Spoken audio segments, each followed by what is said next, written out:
견디고 게으르지 말자. 오늘 말씀 제목입니다. 계시록 1장 3절을 보면 이 예언의 말씀을 읽는 자와 듣는 자와 그 가운데 기록한 것을 지키는 자는 복이 있나니 때가 가까웠다. 여기서 때가 가까웠다, 가까운 때가 무엇을 의미합니까? 계시록 해석의 3대 원리를 따라가 보면 이 때가 가까웠다의 의미를 알 수가 있습니다. 계시록을 해석할 때 세 가지 관점을 놓치지 마라.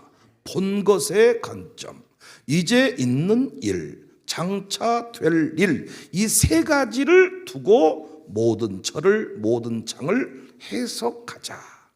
다시 말해서 요한 공동체에, 요한은 그 요한 공동체의 현실을 본 거예요. 우리 교회가 처한 현실을, 요한 공동체가 처한 현실을, 시대적인 영적인 상황들을 요한이 pat모라는 섬에서 환상 중에 본 거예요. 그리고 궁극적으로 우리 교회가, 요한 공동체가 어떻게 될 것인지 장차 될 일을 보았어요. 현실을 보았는데 현실이 어떠했습니까? 피비린내 나는 고난의 상황입니다. 찢어지는 궁핍의 삶입니다. 자칭 선지자, 자칭 사도, 자칭 유대인들의 조롱과 핍박이 있습니다. 황제는 병들어서 아이고 죽겠네 한 게 아니라 황제의 기세는 등등합니다. 금잔을 튼 음녀의 모습입니다. 그렇다면 장차 될 일은 뭡니까? 장차 될 일은 고난이 끝이 나고 신천신지가 임하는 상황입니다. 승리와 영광의 기쁨을 노래하는 때입니다. 장차 될 일은 악인은 죽고 의인은 부활합니다. 주님의 위로와 상급이 넘칩니다. 그래서 우리가 뭐 할 수 있어요? 견딜 수 있어요. 에베소 교회 칭찬입니다. 예수님의 이름을 위하여 견뎠다. 서머나교회 칭찬입니다. 환난과 궁핍을 견뎠다. 버가모교회 칭찬입니다. 안디바가 죽임을 당할 때도 믿음을 저버리지 아니했다. 두아디라 교회 칭찬입니다. 섬김과 사랑과 인내를 안다. 사대교회 옷을 더럽히지 아니한 몇 사람이 있다. 필라델피아 교회 내 말을 지키며 배반하지 아니했다. 때가 가까웠음을 믿으시기 바랍니다. 승리의 날이 가까웠습니다. 영광의 날이 가까웠습니다. 아멘. 계속 하시면 돼. 온 가족이 예배 드릴 그날이 다가왔습니다. 백배결실의 날이 다가왔습니다. 천국에서 오면 큰일 나죠. 천국에서 우리 교회에 몰려들 그날이 다가왔습니다. 모든 경제가 회복되는 날이 다가왔습니다. 우리 아들 딸들이 열방을 다스리는 지도자로 세워지는 그날이 가까웠습니다. 전 세계에 그 때가 가까웠음을 지진으로, 천재지변의 이상으로 온갖 것들을 동원해서 때가 가까웠다, 때가 가까웠다, 때가 가까웠다. 그때가 가까웠다. 그래서 우리는 뭐 해야 돼요? 견뎌야 합니다. 오늘 본문 3절에 내가 참고 내 이름을 위하여 견디고 게으르지 아니한 것을 아노라. 믿음의 또 다른 이름이 견딤입니다. 신자의 또 다른 이름이 견디는 자입니다. 소설가 박완서 씨, 고난이 참 많은 사람이었대요. 남편 죽고 몇 달 되어서 아들이 죽었대요. 그래서 그가 글을 쓰는 사람인데 고통 중에 책을 썼습니다. 그 책 제목이 한 말씀만 하소서. 책 제목에서 뭔가 느껴지지 않습니까? 한 말씀만 해보세요. 말 좀 해보세요. 야, 하나님께 분노했습니다. 자신의 극한 고통과는 무관하게 세상은 너무 잘 돌아가. 남편 죽고 아들 죽었는데 주일날 교회 와봤더니 애찬사였게 밥이 부족하다고 난리면서 왔다 밥맛 좋다고 말하면서 후루짭짭 밥도 잘 먹고 오늘 오후에 족구 모임도 하고 홀인원 모임도 하고 세상은 너무 잘 돌아가는 거예요. 분노가 치밀었습니다. 특히 생명을 주관하는 하나님에 대한 분노가 가득했습니다. 이래도 되는가 외쳤습니다. 그러다가 다시 돌아왔습니다. 나중에 사람들이 그에게 물었다 그래요. 어떻게 고통을 극복하셨습니까? 박완서 씨가 참 멋진 말을, 나는 고통을 극복하지 않았습니다. 그럼 뭐냐 물었더니 고통을 극복하지 않았고 그냥 견뎠습니다. 고통을 극복할 수 있는 사람은 없습니다. 그런데 고통을 견뎠다고 합니다. 견뎠더니 좋은 날이 오더라. 2절에 내가 내 행위와 수고와 인내를 알고, 10절에 내가 죽도록 충성해라. 26절에 이기는 자와 끝까지 내 일을 지키는 그에게. 3장 19절에는 내가 열심을 내라, 회개해라. 마태복음 24장 13절에 끝까지 견디는 자는 구원을 얻는다.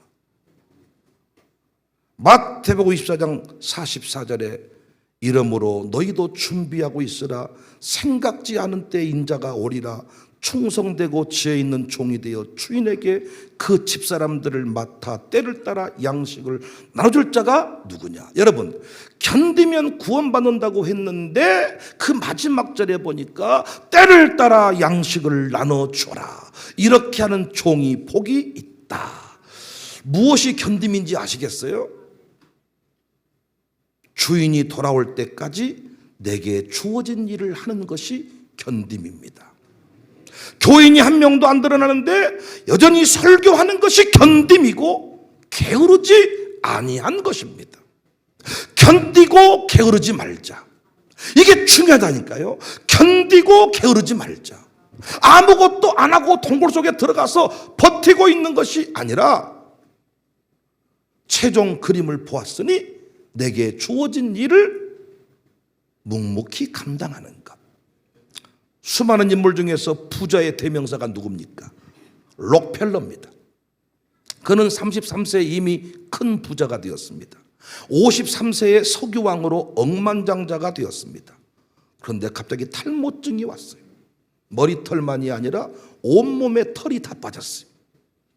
면역력 약화로 온갖 병이 다 찾아왔어요.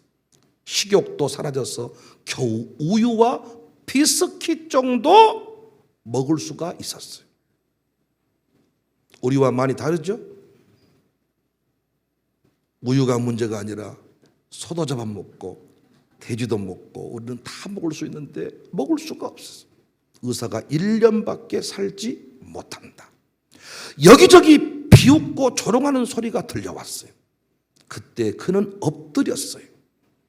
자기 인생을 돌아보았어요. 그때 성령이 자신의 인생을 조명해 줬어요. 그 순간에 깨달았어요. 여러분도 이런 깨달음이 있기를 바랍니다. 죽으면 재물 못 가져간다. 이걸 깨달았어. 여러분과 제가 이걸 일찍 깨달을수록 우리 인생은 달라지는 줄로 믿습니다. 죽으면 재물 못 가져갑니다. 이걸 깨달았고, 두 번째는 주는 것이 복이다. 이걸 깨달았어요. 자기 인생에 모든 무기력증이 오고 탈모증이 오고 밥도 먹을 수가 없고 우유 한 잔 넘기기가 어려웠는데 성령의 조명하심으로 두 가지를 깨달았습니다.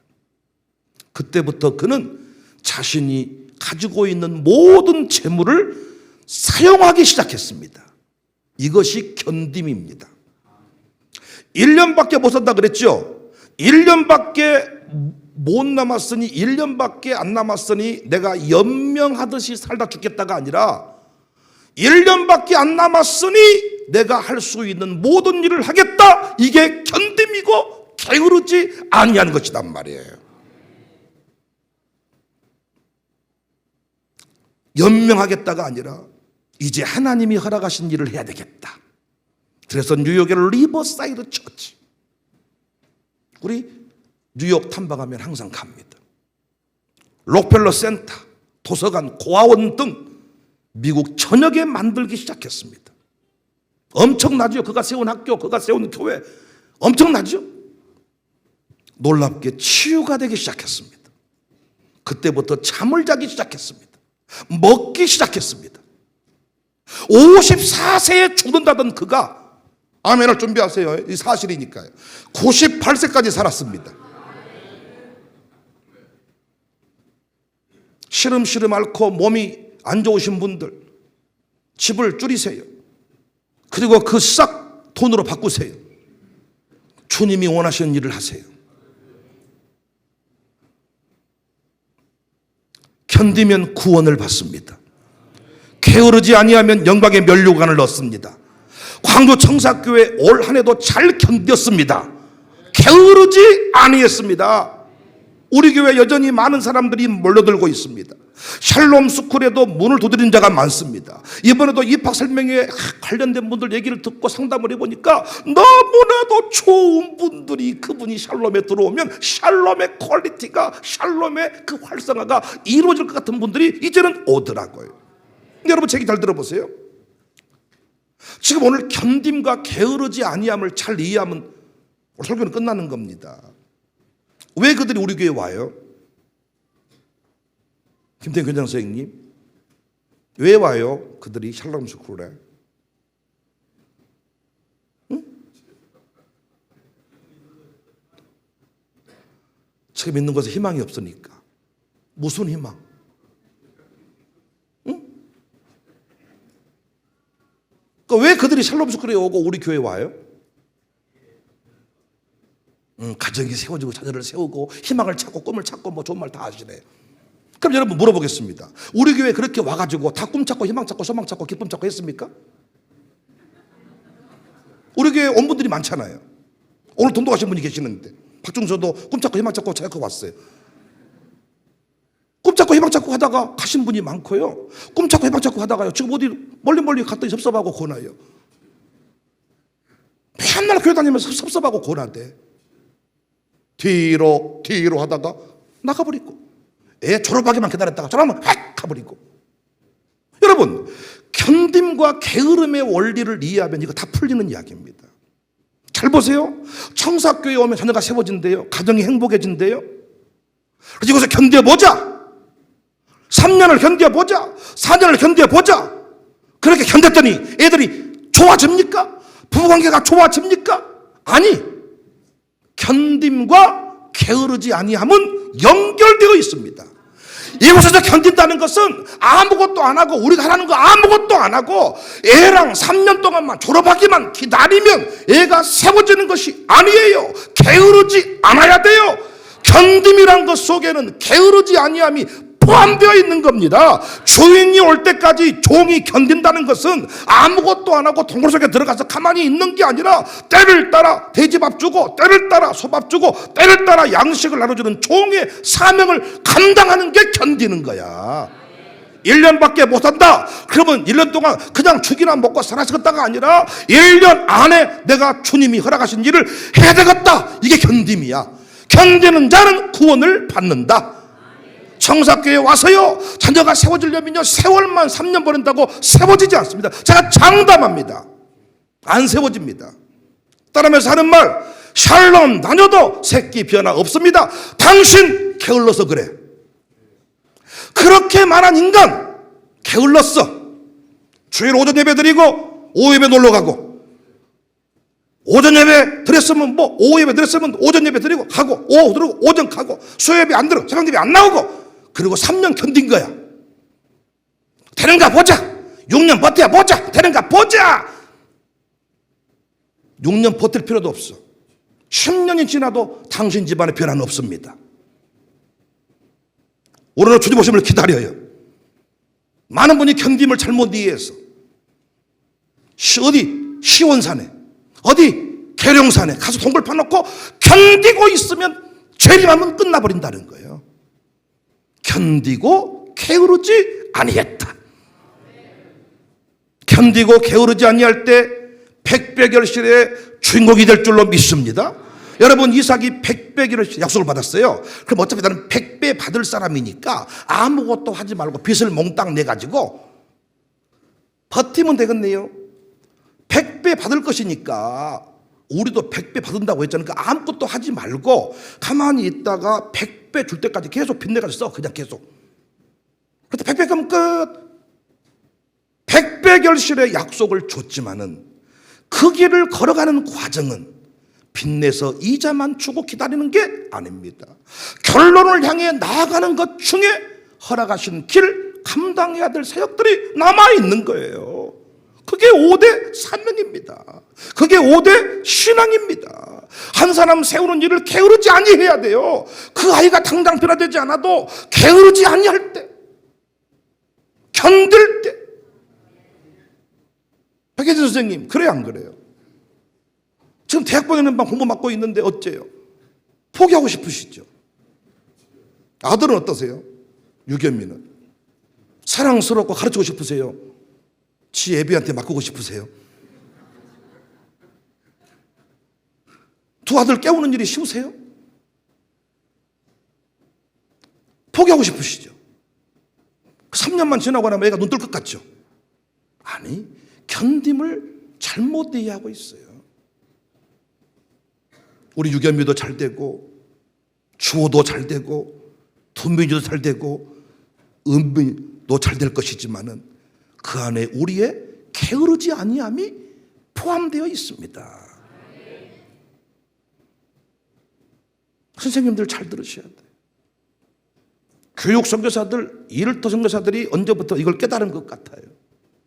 우리는 백배결실을 받을 사업가들이지만 비저널리들이지만은 그 안에 게으르지 아니함이 포함되어 있어요. 1년이 남았는지 3년이 남았는지 모르지만은 때가 가까웠어요. 3년 뒤에 죽을지 1년 뒤에 죽을지 30년 뒤에 죽을지 모르지만은 우리가 할 일은 뭐라고요? 견디고 게으르지 아니한 것이다. 우리 교회 이 말씀대로 살고 있는 것 같죠? 견디고 있잖아. 아무것도 안 하는 게 아니라 백배결실의 자리에 갈 때까지 변함없이 우리에게 주신 오늘의 일, 이번 달의 일, 다음 달의 일, 이번 주의 일 변함없이 충성 다해. 이것이 견딤입니다. 이 견딤 안에는 게으르지 아니함이 포함되어 있습니다. 베드로전 4장 7절 10절 만물의 마지막이 가까이 왔으니 경주도 지진나고 포항도 지진나고 이변 현상이 일어나고 지금이 여름인지 겨울인지 모르겠고 가까이 왔으니 너희는 동굴 파고 들어가서 재림 때까지 꽉 기다리고 있어라. 이랬습니까? 너희는 정신을 차리고 근신하여 기도하라. 견딤 속에 뭐가 포함되어 있어요? 기도가 포함되어 있네요. 무엇보다도 뜨겁게 서로 사랑할지니 주의 재림이 임박했는데 뭘 서로 사랑하고 그래요? 그런데 포함되어 있잖아요. 사랑은 허다한 죄를 덮느니라. 대접하기를 원망 없이 하고 각각 은사를 받은 대로 하나님의 여러 가지 은혜를 맡은 선한 청지기같이 서로 봉사하라. 이 말씀이 견디고 게으르지 말라는 말씀과 연결되면 좋아요. 만물의 마지막에까지 왔으니 학교 갈 필요 없다. 만물의 마지막에까지 왔으니 빚을 몽땅 내가지고 쓰고 부도처리. 재림하면 끝. 그렇습니까? 견디고 게으르지 말라. 주인이 올 때까지 이렇게 하는 것을 보면 그 종이 복이 있으리라. 여러분과 저의 인생에 늘 이런 은혜가 있어지기를 바랍니다. 신문 칼럼에서 읽은 글입니다. 어느 숲에 한 신선이 살았어요. 신선은 키가 크고 무성한 나무 곁에 앉아있는 나무꾼에게 물었습니다. 이 나무는 몇백 년 이상은 될 것 같은데 왜 자르지 않습니까? 나무꾼이 하는 말이, 벌목꾼이 하는 말이 키만 크지, 키만 멀대같이 크지 쓸 데가 없거든요. 신선은 생각했습니다. 이 나무는 질이 나빠 쓰이지 못하는구나. 그래서 장수할 수 있었구나. 인간들은 한심하구나. 바쁘고 열심히 사는데 수명이 길지 못하니 얼마나 가련한가. 못나도 장수한 이 나무가 참 좋겠다. 그때 나무가 말했어. 나무가 신선한테, 어이 신선씨, 나는 장수하는 걸 좋아하지 않아요. 나의 벗들은 베어져서 튼실한 집의 기둥이 되거나 강에 놓인 다리가 되거나 바퀴가 되어서 천리길을 달리고 있어. 그들은 사람에게 기쁨을 주지 않소. 그런데 나는 아무 일도 하지 않고 햇빛과 비만 헛되이 받고 있으니 부끄럽기 짝이 없어.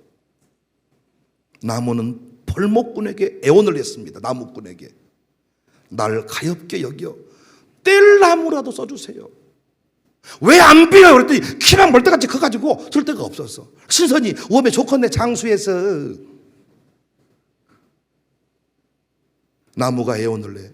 나를 정 쓸데없다면 뗄감이라도 써주세요. 그 빛과 열기 속에서 웃으며 죽을 수 있게 나무꾼이 도끼를 들고 나무 곁에 섭니다. 이때 신선은 머리를 극적이면서 도망갔다는 얘기가 있습니다.